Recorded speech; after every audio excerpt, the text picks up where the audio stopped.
আসসালামু আলাইকুম। জাতীয় সঙ্গীত গোটাটাই সেরেক। রবি ঠাকুরের গানকে জাতির কাছ থেকে বিদায় করার জন্য জন্ম নিয়েছি, এ কথা বলবে আমি মুসলিম চিররণবীর। ঠাকুর আবার কে? ঠাকুর জাতির শত্রু, ঠাকুর বাঙালিদের শত্রু, ঠাকুর মুসলমানের শত্রু, ঠাকুর ঢাকা বিশ্ববিদ্যালয়ের শত্রু। ঠাকুরের গানকে পায়ের নিচে রেখে দেওয়ার জন্ম নিয়েছি, ওকে মুখে আনবো মানে? প্রিয় শাইখ, ওয়ালাইকুম কেমন আছেন? আসসালাম। জি আলহামদুলিল্লাহ, বলেন কোত্থেকে বলছেন? শাইখ সাহেব, আমি বাংলাদেশ মেহেরপুর জেলা থেকে বলছি। শাইখ সাহেব, আমার প্রশ্ন হচ্ছে এই যে আমাদের এই যে প্রাইমারি স্কুল, হাই স্কুলগুলোতে যখন বাচ্চাদের এই যে অ্যাসেম্বলি করা হয়, ওখানে জাতীয় সঙ্গীত এই সমস্ত ইয়েগুলো পাঠ করানো হয়। তো এগুলো তো আসলে কি ধরনের কোনো সমস্যা হবে? যেহেতু অনিচ্ছা আমরা জানিয়েছি বাচ্চাদেরকে যে এগুলো কখনোই যেন তুমি এগুলো মনে রাখবা না। এ বিষয়ে একটু জানতে চাচ্ছি। বাংলাদেশের জাতীয় সঙ্গীতে কি এমন কিছু আছে যেটা ইসলামের সাথে সাংঘর্ষিক মনে হচ্ছে আপনাকে?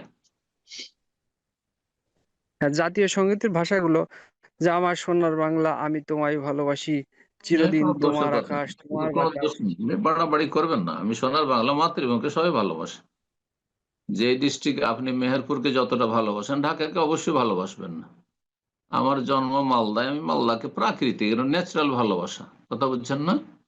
প্রাকৃতিক ভালোবাসার ক্ষেত্রে শরীয়তে বাধা নিষেধ নেই, কিন্তু সেই প্রাকৃতিক ভালোবাসা যেন ধর্মীয় ভালোবাসার ওপর প্রাধান্য না পায়, কথা বলছেন না? আল্লাহকে ভালোবাসি, রাসূলকে ভালোবাসি, কাবাকে ভালোবাসি, কিবলাকে ভালোবাসি, দিনকে ভালোবাসি, কোরআন হাদিসকে ভালোবাসি, সাহাবায়ে কেরামদেরকে ভালোবাসি, মুমিন মুমিনাতকে ভালোবাসি আগে, মাতৃভূমির আগে, আপনার ডিস্ট্রিক্টের আগে, বুঝতে পারছেন? কিন্তু মানুষ হিসাবে ভাতকে, আমি বাঙালি হিসাবে ভাতকে ভালোবাসি, কথা বলছেন না?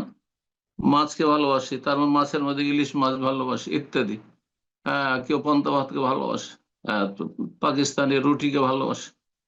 তো এটা কোনো কিছু ইসলামের সাথে সাংঘর্ষিক নয়, ওই রকম মাতৃভূমি ভালোবাসে, কোনো দোষ নেই। আমার সোনার বাংলা, আমি তোমাকে ভালোবাসি, কোনো জায়েজ কথা, না জায়েজ কথা নয়। বারাকাল্লাহ ফিক। চরম পন্থা অবলম্বন করবেন না, আর শিথিলপন্থী হবেন না, দুটোই প্রান্তিকতা, গুমরাহি। জি, মধ্যমপন্থী হবেন। ইসলামের সাথে যেগুলি কথা সাংঘর্ষিক নয় সেগুলি বলতে অথবা সেগুলি মেনে নিতে কোনো অসুবিধা নেই। আর যদি কোনো ক্ষেত্রে নিরুপায় হন আর ইসলামের সাথে সাংঘর্ষিক কোনো কিছু করতে হয়, তো আল্লাহ ধরবেন না নিরুপায় হলে। আর নিরুপায় না হলে ছেলে মেয়েদেরকে বুঝিয়ে দেবেন যে যদিও সেখানে এগুলো পড়াচ্ছে, এগুলো ইসলামের সাথে সাংঘর্ষিক, এগুলো বিশ্বাস করবে না, এগুলো বিশ্বাস করবে না, এবং যথাসাধ্য সেগুলিকে এড়িয়ে চলার চেষ্টা করবে, অন্তর থেকে ঘৃণা করবেন ইসলাম বিরোধী কর্মকাণ্ডকে। বারাকাল্লাহ ফিক।